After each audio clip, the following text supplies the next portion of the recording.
All right, so we're going to talk a little bit about in our inspection process what to look for on an HVAC system to see what you might need to do. So we look at the exterior. This actually looks like it's a newer model. So we're going to probably take a picture of the model number, maybe look it up and see what year it actually is. We'll also talk to the county to see if we can find out when it was permitted and make sure it was permitted.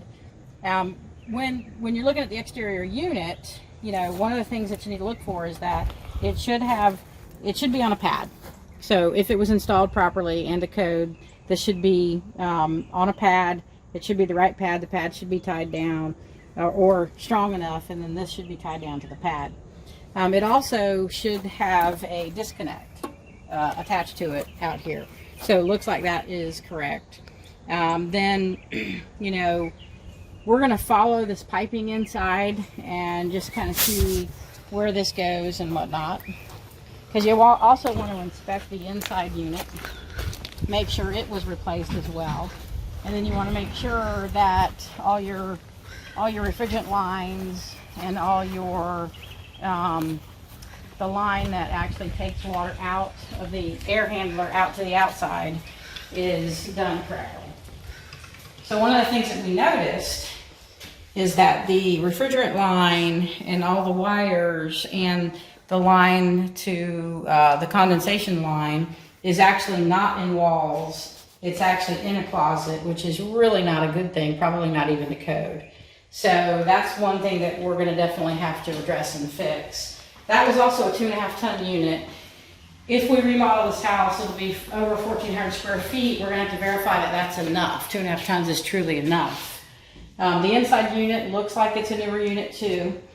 Again, it does have a shut-off component to it, a safety switch shut-off, which is important. So that's this thing right here. And this is the piping is done to the outside. One of the things that you want to really be looking for, if you don't see this water line going to the outside of the house, then you might have an actual pump somewhere that actually is pumping the water out. So if this is not done to where it's gravity fed, then this pump might be in here and it has to have electricity. And you need to understand how that works, and then if it's in good condition, if it's in there, because if that doesn't work, then you're going to have all kinds of problems. So for this, my main concerns in looking at this HVAC system is 2.5 tons enough for this house? Maybe it was without an added extra 200 or 300 square feet, but is it enough if that we're really going to put that square footage into the house? The other thing is, what do we do with all the lines that are running through the closet? We're going to have to redo that.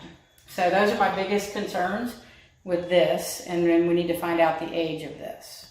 So that's what you need to look for from an HVAC system inspection.